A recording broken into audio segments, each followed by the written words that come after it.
Hi everyone, Queeveen here from the comfort of my kitchen. In today's video, we are going to be taking a look at a couple of comets that are going to be visible over the course of the month of January. The comets that we're going to be taking a look at will be visible through binoculars, but they're not going to be quite bright enough to see with the naked eye. At least, we don't think so. These comets haven't come to perihelion yet, so the comets aren't at their brightest or most visible in the sky just yet. So there is a chance that the comets will get brighter than we expect, but it is unlikely. The first comet that we're going to take a look at, just over here, is Comet 24P, we can see here, 2026. So we are looking at the up-to-date coordinates. The up-to-date coordinates of the position of this comet. We can see it was discovered back on the 1st of December 1911, and we're seeing it here in January. We're seeing it at magnitude 7.9 down to practically magnitude 10 because of how low it is in the sky. But we're seeing it here in early January, and it's, according to Stellarium, almost visible to the naked eye. That would very nearly be visible to the naked eye according to this software. And as we come up a little bit later, we are looking at the sky as it would be seen from here in the city, and just about visible. The recommendation is to observe this comet with a binoculars, not just with your naked eye, but also not necessarily with a telescope. So we're going to move forward here, and we should see its brightness increasing. We can see that its brightness got down to 7.94 there, and then started going back up again. And just around the 8th is when it's supposed to come to perihelion, which might seem odd, given that we're seeing it so far away from the sun here. We're still seeing it pretty much in the middle of the night. But this comet, as we can see here, its distance from the sun, 1.184 AU. And of course, we have that in millions of kilometers down here as well. If we move through the distances a little bit, we can see that not only is 1.184 AU the closest distance it's going to get to the sun, but we can see here in points of millions of kilometers, 177.101 million kilometers seems to be just about the lowest number that we're reaching here. It may get a little bit lower if we check a little bit more, but I'm satisfied that this is the comet at its perihelion, even though we're seeing it pretty much in the middle of the night. We're here at 3 o'clock in the morning, so certainly closer to morning time, but this comet doesn't look like it's anywhere near the sun. We're seeing it here with the moon, of course, and the moon passing close to Comet 24 is going to affect how visible it is to us. It's going to make it a little bit trickier to see around these nights of its perihelion.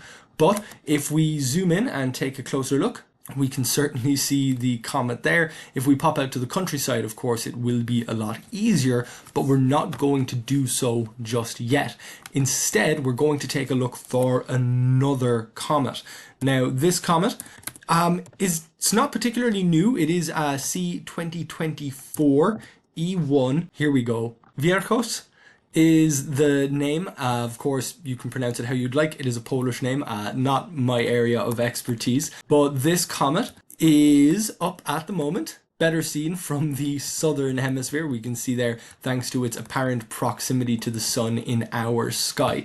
But what we'll do is we'll get rid of the atmosphere and we'll move around a little bit to see if it comes. Only seems like it's leaving our view. Coming back in time, back into December, it is out there, very, very faint. We can see its magnitude at 8.95, and it appears to go under the sun as it comes up to its perihelion. Its perihelion, I believe, is the 20th. So if we take a look yet again at our numbers over here, I might zoom in a little bit so we can read them against the black sky. So we can see here on the 20th, 1.356 AU from the Earth, 0.566 AU from the sun. So that should be roughly its perihelion. But even during the day, it's below the horizon for us here in Ireland.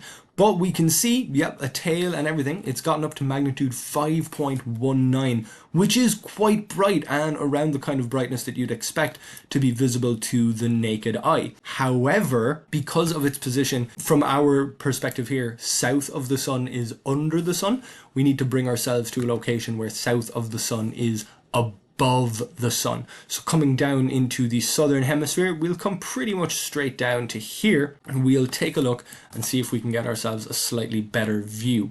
So there is the comet.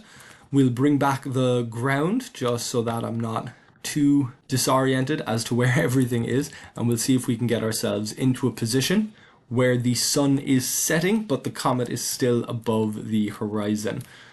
So here we go. We'll bring the sun back down. There we are. Just barely, but it looks like we will have the chance to see this comet above the horizon if we are in the southern hemisphere. Of course, this is playing it pretty close, so we'll bring back the atmosphere, and it is indeed visible. And at magnitude, here we are still at 5.21. We're right forward to pretty much its perihelion, and it should be just on the edge of being visible to the naked eye. Again, the recommendation is to use a binoculars when taking a look for this comet. This comet is an interesting one. As you can see, it is C2024E1. It's not a periodical comet the way comet C24P is. That comet comes around about every 8 years or so. This comet may never come around again. We can see it was discovered just back in 2024 and named after the astronomer who discovered it. The calculations of this comet's inward orbit stretch out to millions and millions of years. Its outward orbit may actually see it ejected from the solar system entirely. So we're going to hop out to the solar system observer and we're going to take a closer look at a couple of those objects. Back out to the solar system observer and we will grab our comet yet again. So here we are. Here is the comet C2024E1 and we're seeing it here on the 19th, 20th. That is about as close as it is getting to the sun, and we can see its distance to the sun there is over half an AU, so it's definitely closer to the sun than we are, about half the distance to the sun as us, but it's not closer to the sun than, for example, Venus or Mercury. One way we can make sure of that is to bring up the orbits, so we'll show orbits of the major planets, and it is showing the orbit of that comet. And this orbit, it does seem to imply that it's not going to form an elliptical orbit. It's going to be a parabolic or hyperbolic orbit where the comet is going to be shot out of the solar system. It's not going to curve back around to its sort of a starting point and form a closed loop and continue this orbit over time. So we can see this comet here coming into the inner solar system, passing pretty close by Venus on its way into the inner solar system. So we can see that happening just here, passing by Venus, crossing just inside Venus's orbit by the look of it, and then crossing back out and back out to Earth. So we can see the position of this comet almost on the far side of the sun from the Earth. That is going to make it appear nice and bright, but it is going to make it a little more difficult to observe. And it's not visible in this top-down view, but we know, thanks to our view from the southern hemisphere, that this comet's actually below the sun or south of the sun from our perspective here on Earth. And just to finish it up, we do have one more comet in the sky. So let's see if we can get comet. Well, it's there. Yes, here we go. The 2026 version. We can see here the 1911 version when it was discovered. But here we are, and this is a nice short orbit.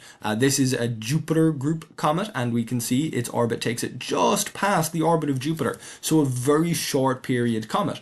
We can tell that it's a short period comet partly because of how close to the sun its orbit finishes. It's not going to take that long with this short of an orbit, and we can see here reaching its closest to the sun back on the, oh well, we've moved past it here. We'll come back to the 8th of January where the comet reaches its closest to the sun, just about here, and we can see that it's still further from the sun than the Earth, but this also makes the comet fainter, but it keeps it in our nighttime view. So this is why this comet was able to appear so far from the sun in our sky.